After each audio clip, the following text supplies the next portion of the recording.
Okay, well, hello out there. Well, what a lineup we've got here. Yeah, so I've just done the motor bearings on that car, did the front suspension as well while I was there, but that's one I bought, so I'm the customer, so I just sort of took my time and, yeah, did it all properly, really. So, yeah, did the lower arms and drop links, motor bearings, that's what I sort of got it for, but yeah, that's a 2019 car, motor bearings. Not too good, but hey, it's all good now.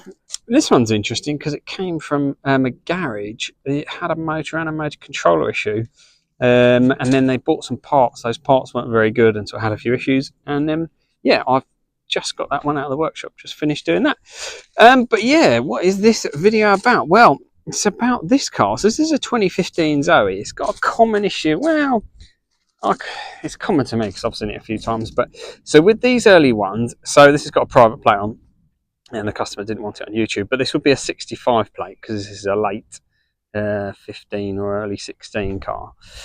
So it's got an issue that it's not charging the 12-volt battery when you start and drive it. So yeah, let's give it a little go. The other thing I must say is if you're not subscribed, please do so because it just kind of helps me keep making these videos. And a particular thank you if you're one of my members. So what does this do? Well, there we go. It may get fairly exciting. You can see it's already complaining. So it's a bit of an odd one because it's got a failure, but you can start and drive it. So yeah, we can drive it into the workshop. So it drives. Fault code is basically, it just says DCDC converter. And that's it. I'll just drive it about there. So yeah, I'll show you what's occurring. If we leave it running actually, and then yeah, and we can demonstrate. So it's got a code for DC-DC converter. So what is the DC-DC converter? So it's like your electric alternator.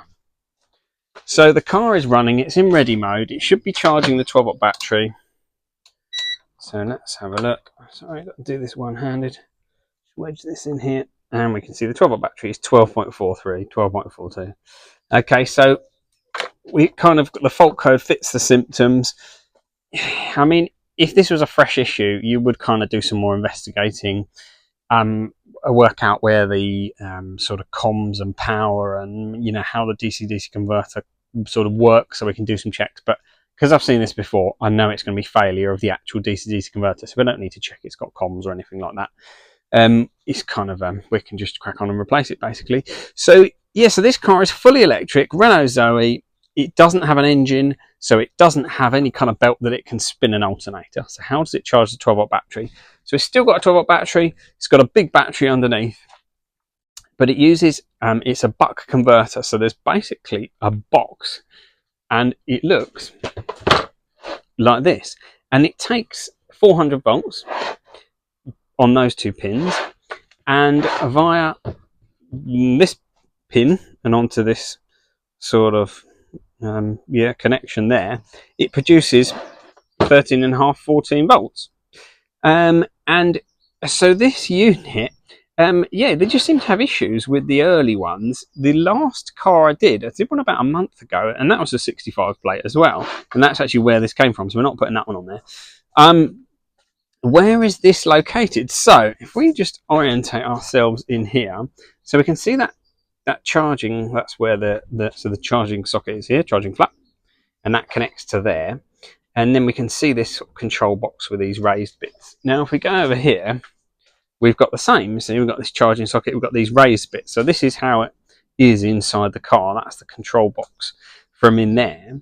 Now in the side, if we go in, we've got various components in here, and this is the DC-DC converter. Okay, so it's on end like that, and it's cooled, so it's aluminium here and it's up against the cooling plate here. The downside, so when it's like this, it's not that difficult to get out. It's still a bit of a pain because there's buzz bars on top of it. You can see I've removed some of them to take out the rectifier there. This is just one I've got for parts. This is a later one, obviously, because you don't want to put one on that's sort of got the same issues. So this is an updated part. Unfortunately, the buzz bars there bolt in up the top, so you've got to take this cover panel off, and there's a sort of some fuses and some plates underneath, take that off, and then take the buzz bars off. So it's a little bit of a pain when you get in there. But yeah, it's there. The real downside of this job is that you can see down, hang on, let me get a light in 1 moment, as Big Clive would say. Right, let's put that in there. Right, so you can see that the cover panel. Sorry, not very easy to see. Let's move. Let's do. Right, so that is the cover panel. Oh, you can see some of the bolts there. Move out of the way. Oh, there we go. So those bolts, and that's that cover panel. So that's the cover panel that goes on top here, and that's those two bolts. Yeah, so you can see this. That's a bleed point. It's there under that rubber hat. So this cover panel, there's no room to get it off and to get this DC-DC converter out when it's in the car. So, because you can see the access there, there's about 1/2 inch there, and that cover panel is sort of, you know, sticks out. It's yeah, it kind of curves round at the sides, so you've got to get that off. You couldn't even get the cover panel off, let alone get this out. There's a couple of bolts holding it in here, and then a couple here as well, one there. So yeah, a bit of a tricky job. This is actually where that buzz bar comes out. So this is the main, like, 14-volt output. You can see just in there, there's a bolt in there. So that bolts through. So that's the unit, and that's what we've got to change. Yeah, so as I say, if this was the first time with this issue, you'd do more diagnostics. But because I've seen this year with this exact fault and these issues and these units are known to fail, it's a case of crack on and change it. So much like when we do sort of like something like motor bearings, really, we've got to take the front end off the car. It's kind of annoying, but that's the way it's built. It's quite a long job. This unit also is cooled, so you can see we've got the coolant pipes here. So there's like a kind of cooling jacket here, and it goes behind as well. And then I don't know if you can quite see. Oh, you can see a bit of it there. You see that little ready bit there? So there's a cooling pad that sits. Let's put that the right way around. So that's like that, and there's the aluminium side here, and then this is the cooling pad which goes on here. So 9 times out of 10, when you take this off, it just tears the cooling pad basically. But they're available, so that's one I've got from Renault, ready for this job. And yeah, this is the DC-DC converter that's going onto this car. So this is a slightly later one. You have to be careful with some of these components because some of them are coded to the car and some of them have been updated. So this is an updated component, but it's a like for like one. It's just been improved. So this is more reliable than the one that's on the car, more reliable from this one that I took out the other car about a month ago. But if we go much later than this box, then these have been updated, and then other things have been updated, and then you can't just stick it on, basically. So it's a little bit tricky when you're using used parts. Obviously, if you get your reg and give it to the main dealer parts desk and they give you one, that one is going to fit and work, or it certainly should do. But more on that later. But yeah, otherwise it's a little bit tricky. But yeah, I've done this job a few times and I work on these cars a lot, so I kind of got to know what the compatibility restrictions are and what's coded and things like that. But yeah, just something to be aware of. And the reason I chuckled about things fitting from the dealer parts desk, so for the previous car I bought some suspension bolts, and because they were kind of rusty on that car, and I thought, yeah, that's the best thing to do, you know, we should change them, do it properly. And I bought the nuts and the bolts, and when I got them home, basically the nut wouldn't go onto the bolt, and where the original is like a really I haven't got an example because it's yeah, because I had to reuse the old bolts. Yeah, the bolt wasn't too bad, but the nut was really bad. But yeah, the thread on the original was 1.75. There's an M12 bolt, so 12 mil sort of wide. The bolt's about that long, and then the thread, the gap between the threads was 1.75 millimeters. On the bolts that they gave me, they were 1 millimeter, so a really, really fine thread. And but the nuts, sorry, were the same as the original. So the nuts fitted the original bolts, But I took them back, and I said, oh, these are the wrong bolts. And they said, oh, no, they're the right ones. They've been superseded. It's an updated part. And I sort of thought, well, that's not much good, though, is it? The Renault have updated the bolt, changed the thread, and it doesn't fit the nuts. And I literally bought the nuts and the bolts. I showed them on the diagram which one I wanted and ordered them. And yeah, they don't fit together. So fortunately, the nuts weren't too bad. So yeah, just with new and their lock. Sorry, the bolts weren't too bad, but the nuts are a lock nut, so they really want to be replaced. So yeah, it's got new nuts and the old bolts, because there's literally nothing else I can do. There was further bolts that I got, the nuts and bolts, some other suspension bolts, but sometimes that's the way it goes. You literally, if you can't get the replacement bolts, you've got to put the old one back on again. But yeah, by the book, you should replace those nuts and bolts every time. But to be honest, lots of garages don't. So I'm kind of going above and beyond what a lot of garages would do by replacing the nuts. But that's the way I do it. I want to make sure I'm happy with it. So I'm going to start stripping down this car, and then I'll show you what's occurring in a bit. So yeah, all right, let's get it. Okay, so I've been doing a fair amount of strip down of this car. Obviously, bumper off. There's a crash panel here. This wiring loom, which is just hung up there, runs across the front here and round to the brake fluid reservoir, AC pipes, and then to that AC connector there. So various places. A little bit of fun and games. So with each car, you usually have a little bit of something, little challenges. On this one, the on the front subframe, they all suffer with a bit of corrosion. But on this one, it is higher than normal, and particularly around these bolts. So you can see there's a fair bit of corrosion here, but yeah, around these bolts, it's really weakened. I'll just grab a screwdriver. Sorry, swapping hands. So this one I managed to undo. You can see underneath, and maybe if it'll focus, yeah, you can see there's literally just like a hole here. So the metal was kind of flexing, but it managed to undo. I sort of got behind and cleaned them up, and yeah, there's actually a hole under here, so you can get behind. Very strange design. But this one is quite tight in there, and as I undo it, it's just flexing all the metal because it's corroded underneath. So ideally, you would take that off. The water pumps behind here, I managed to get in there underneath, but also the AC pipes that we need to undo are all behind here, if that will focus. But yeah, I think we're just going to have to basically just make do with that as it is. I don't want to bend that too much. If I undo that, literally all the metal around here is just all moving, and it's just going to rip the nut out. It's like a captive nut. It's just very similar to these ones, really, where they've sort of made a hole, pressed it in, and pushed this nut in, captive nut. And yeah, if I just turn that really hard, it's just going to rip the whole thing apart. So yeah, just a little bit of fun and games that just adds to it. Another interesting one, something I've seen on a couple of cars. If we just go underneath. One moment, please. So this valve, so this is the back of the radiator pack. There's an AC valve here. Zoe has a heat pump, so it needs different valves to reconfigure the AC system into sort of cooling or heating mode, basically. So it has quite a few valves. You can see this one. I'll just go above. There we go. So this one is quite dirty. It's quite oily. You can see it's yellowy, lime greeny there.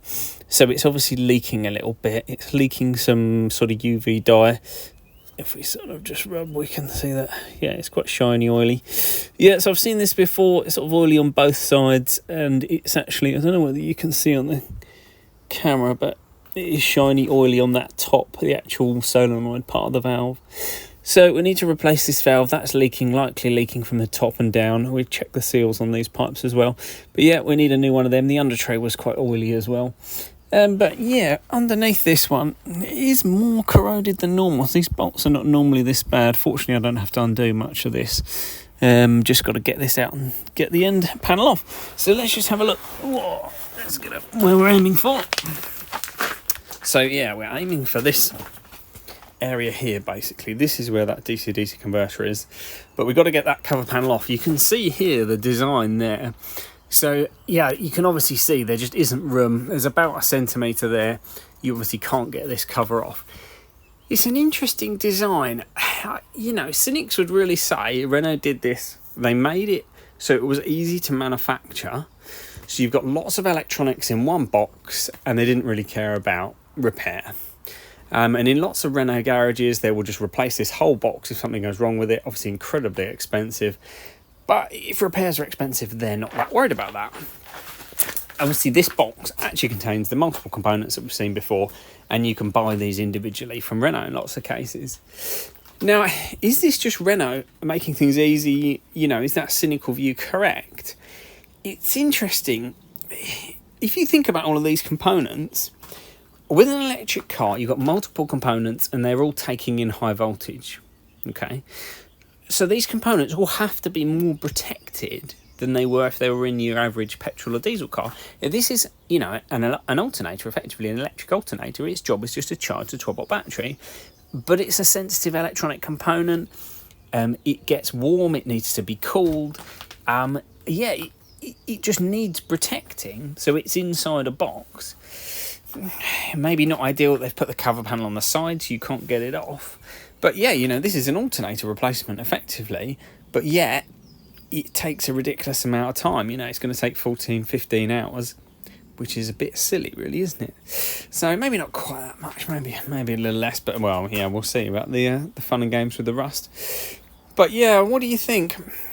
I mean, with the older design of these Zoes, so with the 5am, the sort of early Zoes, there wasn't one box. There was basically sort of two separate boxes. One contained the motor controller and the DCDC converter. There was a different design. It was made by Continental. And then the upper box was kind of the charging components. So effectively, I mean, the components looked different, but kind of like these two were in one box, and then the other components were in a separate box on the top. But the benefit being that you could actually, so it was a metal box on the top, you could lift that box out and work on it and put it back in again. And I've sort of featured charging issues with that early type of Zoe in previous videos, and that was a lot easier to work on. That drivetrain was made by Continental, and then Renault came up with this in-house design. Yeah, it's not the easiest, certainly when it comes to repair. The repairs are long, they're time consuming, but will these things get better over time? Will it continue to be the case that EVs are more expensive to repair just because of the nature of the components? They need more protecting, it's high voltage. Aside from things like training and spare parts availability, let's say that everyone can fix EVs because every garage has been trained and it's, you know, 20 years into the future. And parts availability, you can buy most parts at normal, you know, parts suppliers. So there's no issues with training of parts, of equipment, stuff like that. But is the nature of the fact that they're high voltage and they require more protection from the elements, does that then mean that repairs are still going to be more expensive because manufacturers are more likely to put, you know, things inside boxes, and those boxes then have to be accessed? Whereas an alternator obviously is quite easy to change. An alternator doesn't need cooling, it doesn't need particularly protecting from the elements because it's not high voltage, it's not really a sensitive electronic component. But in an EV, you know, it always will need protecting. So interesting, let me know what you think in the comments. So I'm going to keep stripping this down. I need to do the drive shafts next, get this radiator pack off, and just get it to the point where we've got that motor stack just sitting there ready to come out. So I'll just crack on with that and catch you in a bit. Cheers. Okay, so we are ready to get this stack out. So there's quite a lot of things you have to take off. So this, what's called the protection and switching unit, which is like a smart fuse box really, fuse and relay unit. That's got a number of connectors that go onto there. That's these ones. And into this fuse box there's wires that go in there, various earth points and connections. Yeah, quite a bit of stuff that connects onto the stack. So that's like the wiring loom from the stack, in addition to this loom from the car that then wraps around the front. Sort of around the radiator area. So yeah, it's about ready to come out. Interesting things with this car. So it's a 2015, so it is sort of 10 years old, but the corrosion is quite severe actually. So this is these are aluminium, the motor, this is the reduction gear, and that's the sort of charging filter unit. See, there's kind of nothing on there, but it is on that mounting there and here. And you always get a bit of surface corrosion, but this just seems quite excessive actually, and you can see it kind of comes off. Probably not very good at that idea to do that, but really interestingly quite severe at this mounting point at the reduction gear end. And this is where you've got dissimilar metals coming together, because that's an aluminium mounting, and then you've got the steel frame of the car, which kind of makes me think it's the sort of galvanic corrosion. I've seen it before, and then it's exacerbated by the dissimilar metals. Interestingly, you see where that mount is.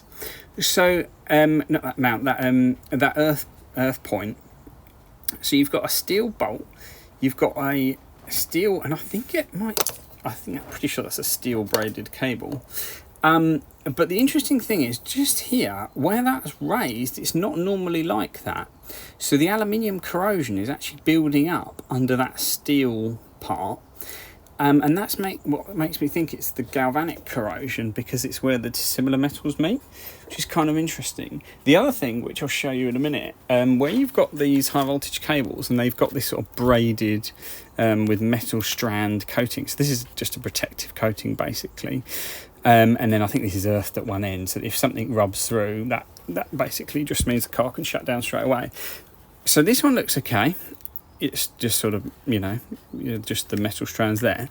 On this one, so this is the main one from the battery to the kind of motor stack. At the other end, where it goes onto the battery, which you can't quite see at the minute, but I'll show you in a moment, this braiding is all discoloured. And then there's quite a bit of corrosion on the battery case, which is aluminium. So again, where we're getting dissimilar metals meeting. So yeah, really interesting. I mean, if you look on here, so there's not a lot here, but when we get down to this point where it's meeting the other metal, we've got quite a bit of corrosion there. Yeah, interesting. If you know sort of more about galvanic corrosion, yeah, drop me a message in the comments. I had a car previously that suffered from it really badly, and it in that case, it was on sort of where ECUs and things were taking electrical sort of earthing to the body, but the galvanizing layer on the metal was all going all powdery and breaking off. See, maybe I'm thinking of a different thing where the galvanizing layer breaks up, but in this case it's just the kind of dissimilar metal corrosion. Anyway, yeah, let me know. So yeah, what we were looking at before with the subframe, we could see around the side, so I've had to take it off with this mounting in place because we saw the sort of holes on here. Yeah, just to kind of look at these, they always look a bit not great. These, basically, they're never perfect. They're at the front, they're exposed because it fits under here. Any water that gets past the under tray is going to end up on on this sort of front subframe radiator support. And then the way it's made, it's sort of the layers are sort of squished together, and I don't know if they're made with a gap, but just, they have this tendency to go full sort of croissant and puff up. And then you can see that, we can just move that. So this is a little bit difficult because it's not unsafe at the moment because it has structural sort of integrity, but that is weakened. It's also difficult to know how much of a structural part that is because fundamentally it supports the radiator. But that's kind of about it, really. It bolts down the sides, so there's a bolt here, and then that metal plate, so that goes on there and then on here. But at this back end, it's just got a pin, so there's one pin that sticks down each side, and the pin just sort of pokes through this hole just to locate it. And it kind of, when you fit them back, you realise that they can kind of move a bit. These bolt holes under here, where they bolt up, which is that bolt there, through there, there's loads of room there, so it doesn't seem critical exactly where it's placed. It doesn't seem really structural. It's not like it's this part or that's an aluminium sort of like secondary subframe that's got the suspension connected to it. Obviously they are major structural components. This is a radiator support. It obviously does give some structural rigidity, but nothing major, kind of shown by the fact that it's not actually bolted at the back. It's just there's a pin that pokes through, which, if you want to see, is that pin there.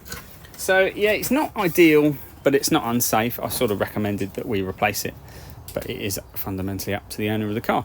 So yeah, other interesting things, this being an early car, so this is the DCDC output basically. So our DCDC converter is behind here, bolted in with those two bolts there, and then another couple inside, and yeah, this is the main output. Interestingly, later cars, this little cap was replaced by a much bigger red one. I'm pretty sure I've got a spare, so I will grab that. But yeah, this is not held in by a lot, so all we've got left is those 3 bolts there on that mount, and then literally just the 1 bolt at that end. The rear engine mount is off, all the wires are undone, the wire onto the battery, comms connector onto the battery is all ready to go, and I'm going to get this stack out and then we can swap the DC-DC converter. Alright, cheers, catch you in a bit. Okay, so the stack is out. I've just turned it around slightly because we only need to access this end. We don't need to worry about this wiring loom or getting the reduction gear off or anything like that. If you do a motor change, you have to strip the whole thing down. Fortunately, we don't have to do that in this case, but still it is quite involved. I mean, this is crazy, really. It's the equivalent of an alternator, and it's just a ridiculous amount of time. But what else can you do? This is what we've got to do to fix the car. So we can see that module in place now, as we saw in the other unit. So this is our replacement one. This is our fresh cooling pad. So you can see just sort of, if I move the camera to the right place, in this gap in here. Oh, you can see it there actually. See that corner there? So that is part of that cooling pad that sticks on the back. And that just is like a heat transfer, but also electrical insulation pad. So yeah, it kind of insulates the unit from the case, but also also allows the unit to cool down basically, because in this gap here is where the coolant flows, it's water cooled. So what we need to do is get that unit out. The design issues don't stop there really. So we've got this unit out, which takes ages. This stack out, got the cover off. The fun doesn't stop there. So there's the 4 bolts. There's 2 there, 2 further over. There's these 2 buzz bars. And someone in the comments actually on a previous video says I should call them bus bars, but I've always called them buzz bars, and it's my video, so they're buzz bars. So we've got a bolt there and a couple of bolts under there, and we've got to get those 2 off. But the fun doesn't stop there, because if you see these buzz bars here, they go that way, and then they wiggle up here, and then they are under here, under these bolts and under these tabs.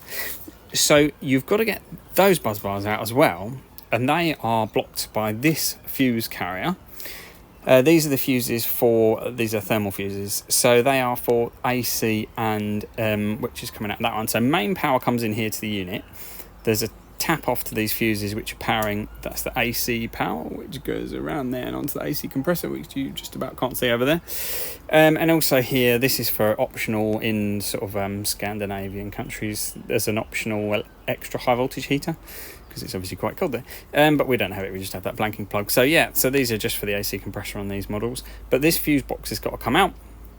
These Torx screws, they have Loctite on as well, or an equivalent, so they are really easy to just damage the heads if you're not careful, so that adds a little bit of fun. Been there, done that. So yeah, then once you've undone that, you can sort of wiggle this unit forward. Sometimes you have to take those out as well to bring this plate forward. This has got all the interlock connectors on it, and when you've done that, then you can move those buzz bars out of the way, and then you can take this out. So yeah, so even getting to this point, that's now going to take an hour to get all that apart, get the new unit, get that bolted in, and get all that refitted, and just double check everything's correct, because it takes so long to take a thing in and out. You don't want to leave something off, leave this not plugged in, or it's sort of pushed in but not clicked in. So you've got to make sure everything, do a pull test on everything, make sure they're all properly clicked in before you do anything. So yeah, you spend a little bit of time checking it before you put it back together, put the cover back on, because you've got to make sure you do it right. So I'm going to crack on with that and take it all apart. What I'll do is I'll show you it all apart so we can kind of see how slightly ridiculous it is. But yeah, I'll do that now. All right. Okay, so we have got the old unit out. So I was saying about loosening this, so that's still in place. You don't have to fully remove it. But then we can get that buzz bar out from under, which is that one. So that then moves across and onto the connectors for the DC-DC converter there. They're the main buzz bars that you could see on the top. That's a DC capacitor which sits here on top of the motor controller. So that just slightly fouls that bolt, which is connects the main sort of 14 volt output from that underside there. But yeah, I mean, you just have to take so much out. This was just not designed with any thought to how to repair this. Yeah, so this part has to come forward. This is holding all the interlocks. So there's a couple of nuts there that have got to come out. That's an AC capacitor for AC charging. Yeah, just no thought to repairability. So these are all the bolts to get the cover off. Then these are the buzz bars and all that bolts, second set of buzz bars, bolts, the machine screws that hold this little tray on, and a couple of nuts that hold the sort of power connectors onto these, onto the buzz bars. Those are the bolts that hold this tray on, and also that go onto here, that to those ones there. We've got the capacitor, that's obviously got the bolts that hold in the capacitor on. There are 4 nuts that hold the DC-DC converter on, which are they underneath it? Where did I put them? Somewhere useful. Where are they? Oh, they're there. Those ones. And yeah, then there's that little bolt for the output.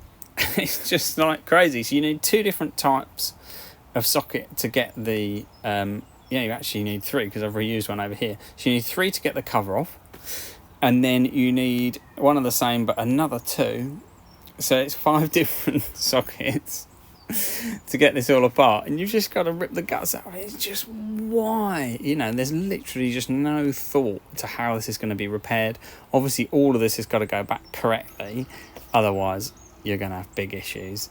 So yeah, there's also a sealant. I don't know why they applied it here, to be honest, because that's all internal, but the bolts on this end literally go through, one there and one there, through the case outside to inside. So these have to be cleaned and resealed as well, just to make sure that no moisture is going to enter the case, just to add to the fun.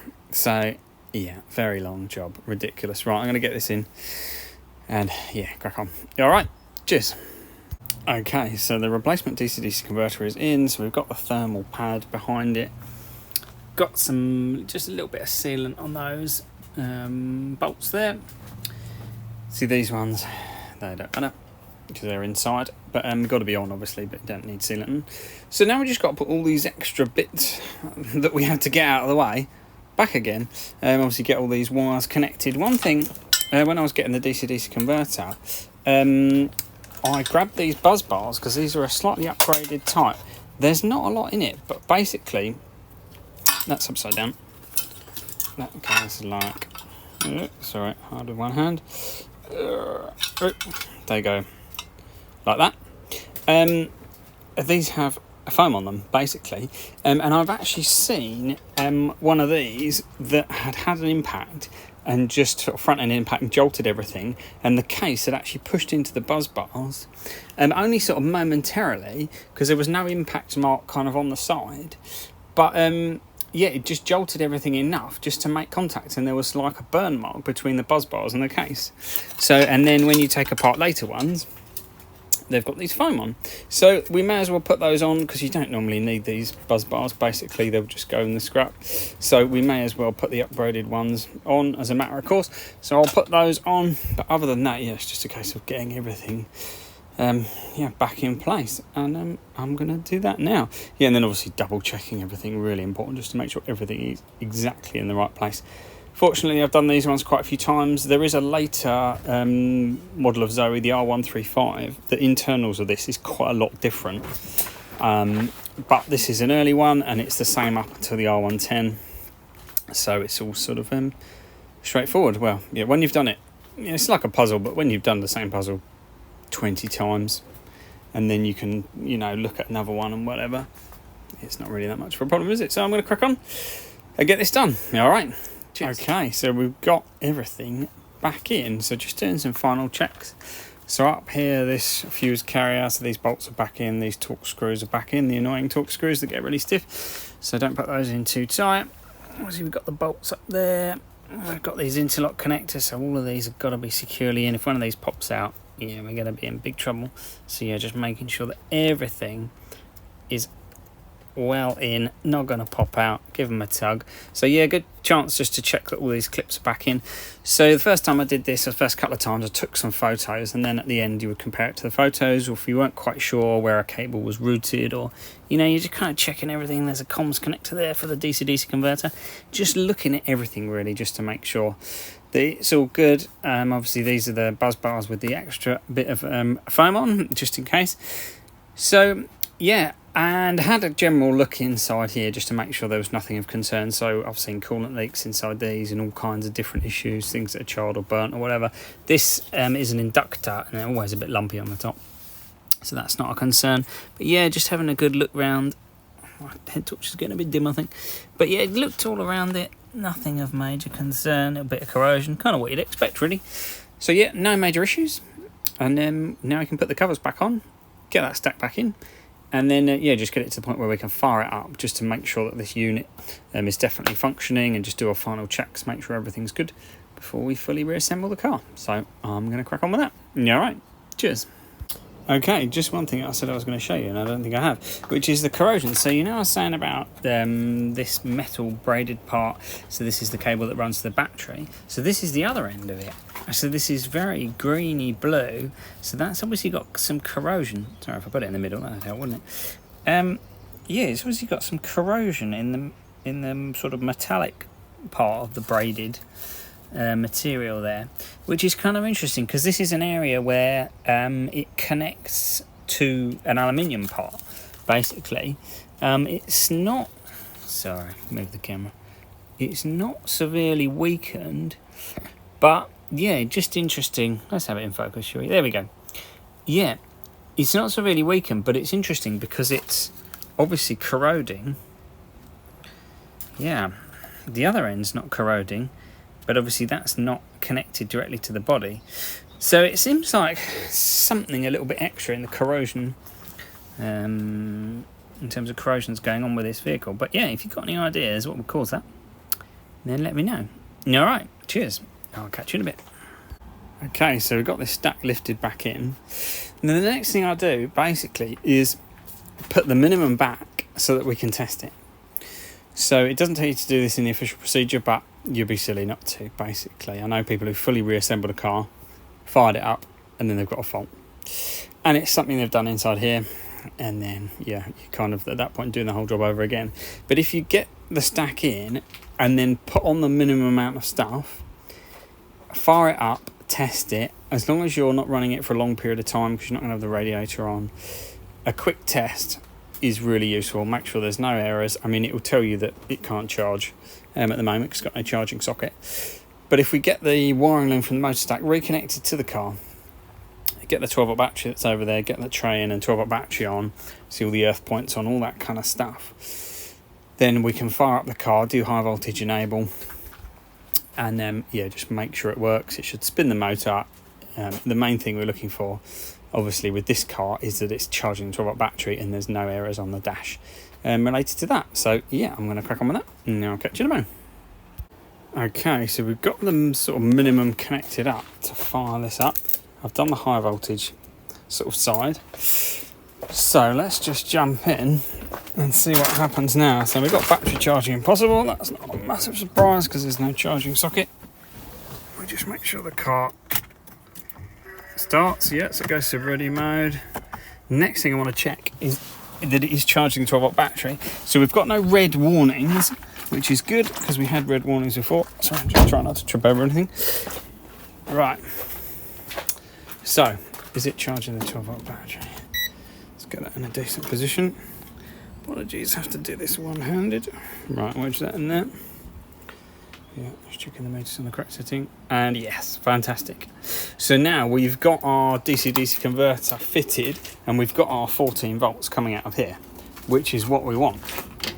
So now let's just double check that we basically haven't caused any issues, that there's no issues of functionality. So the next thing I do, yeah, so we go off, we go on again, still all good, and I'm just going to get the motor to spin. But what I've just realised is I haven't actually reconnected the other end of the gear connector, so I'm going to do that in a minute. One moment please. Okay, so take two now. We've got a functioning gear selector. So we can start the car. I can now put it into drive. And yeah, it still spins. Doesn't sound very good, partly because it's beeping. That's because I've got my door open. But yeah, it sounds very hollow and notchy, but that is just purely because there's no gear oil in it, basically. So it's just spinning the diff part, but just with no oil. What I'm going to do is just leave it in neutral for a second, because I've got no drive shafts. I'm just waiting for that to stop spinning. I'm just going to leave it in neutral, actually. So I've got no drive shafts, so I can't stop the motor from spinning with the brake. I don't know if you can quite hear it, but yeah, it was just stopping spinning there. So because you can't put your foot on the brake and stop the motor, if you put it back into park, basically there's a parking lock just under this selector, and that'll just make sure that's good. Yeah, that'll just basically grind as it tries to pop the parking lock in, but it can't basically, so I'll just leave it in neutral, let it spin down. But yeah, so that is cool. So it's charging the 12-volt battery. We can still start and drive, spin the motor. We've not got any red warnings. We've got the orange warning, but that's basically saying there's no charging socket connected, which is exactly what we expect. So we're not going to do it for any longer than necessary, because we've obviously got no cooling. It was just literally to prove that that works. And I'm going to take that 12-volt battery off just to, so that'll go to sleep and stay asleep. But basically the next thing is just to fully reassemble this car and give it a good road test, and then get it regassed as well. But yeah, that is so far so good. So yeah, I'm going to have some lunch and I'll catch you later. Cheers. Okay, so the rebuild sort of proper has begun. Now we know everything works. So I've got the drive shafts in, and so that sort of all spins properly now. I've put this subframe back in. We talked about corrosion earlier on. So yeah, it was quite bad here particularly. The customer unfortunately didn't want to pay for a new subframe. It's not an MOT failure, it's not sort of structural, but it is quite poor because it's got a couple of holes in it, but it's had rust treatment and a primer put on it. That's kind of like the best I can do with the available sort of time, really. You know, it's just kind of best efforts. The other interesting thing was the valve. So the original AC valve at the back here was leaking, so that's this one. So it was quite dirty both sides, a little bit cleaner just because I've touched it as I've been pulling it off. But dirty both sides, and if we look on the top, I don't know how much this comes out on the camera, but if you look at this one, it's kind of like all clean. And then if you look at this one, you can see it's dirty. You can see it's dirty at the top there, grubby on the top, and you can see it's actually corroded in the middle there. So that's where it's leaking from. That's good to see. So we got a much newer sort of second-hand one, only a couple of year old one, and we've put that on there, and that should sort that out. So this is really awkward to get to. I showed it earlier on, but obviously dead easy to get to now. So it takes like 10 minutes to change when it's like this, but obviously a lot longer when it's on the car. So that one is dead. I've seen that before as well, quite common. This car had lots of that sort of UV dye in it, so I suspect they've been chasing some leaks. I've seen sort of AC leaks from other places, really quite common. I've seen that one, that joint leak, and also at the back of the car, above the battery, there's like the AC cooler for the battery. So there's like an extra loop of the air conditioning system, and like you get cold air into the cabin, the Zoe has an air-cooled battery, and you can get cold air into the battery when it needs it, basically. So yeah, they can leak as well above the battery, which is annoying because you have to take the battery out. But there we are, not in this case, which is good. So yeah, the rebuild continues. So basically radiator packs next. I've just done that AC valve.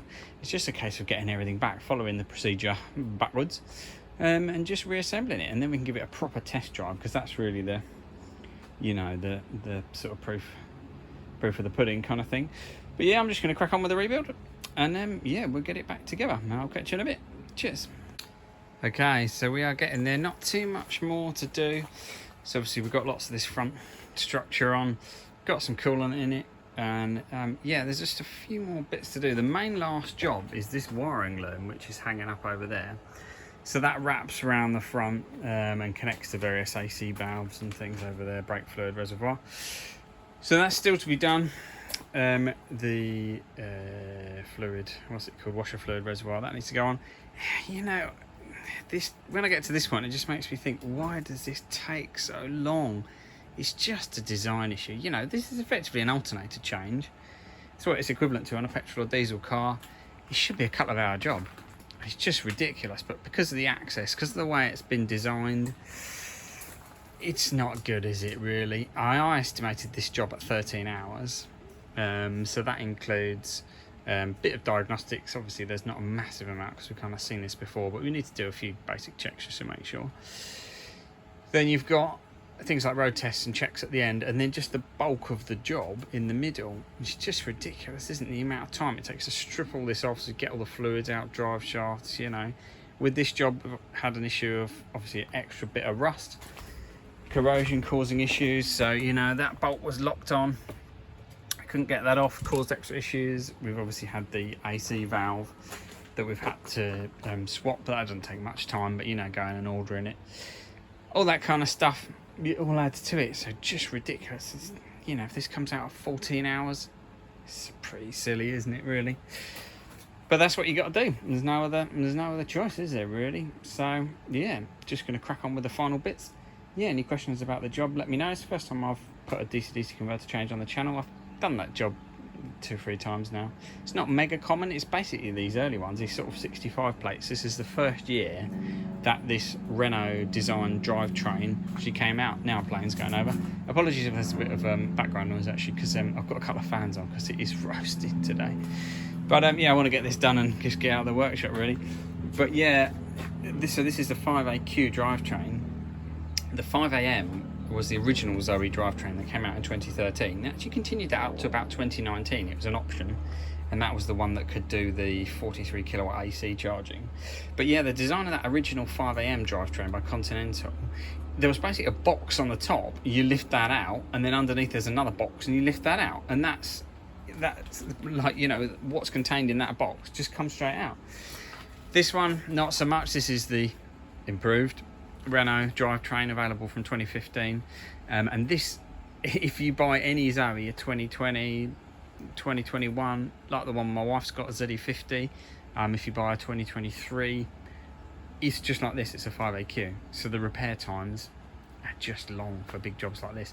Fortunately, quite a few things have been improved. This DC-DC converter issue, you don't really see it after about 2016, which is nice. Unfortunately, obviously there's a few other issues you do see, but yeah, what can you do? Got to carry on. So right, I'm going to crack on. I'm going to get this back together and give it a test. All right, cheers. Okay, there we are. It's fully back together. Just put it down on the ground. Just going to back it out of the workshop, just kind of make sure everything works okay. Obviously it's had a major rebuild. Really long job, far longer than it should realistically be. Oh, and there's a wasp in here with me. There we go. Let the wasp out, sorry. So yeah, just going to give this a little test. Obviously it's going to have a proper road test and you know, regas it needs. Because I don't have an AC machine, so I take it down the road for that.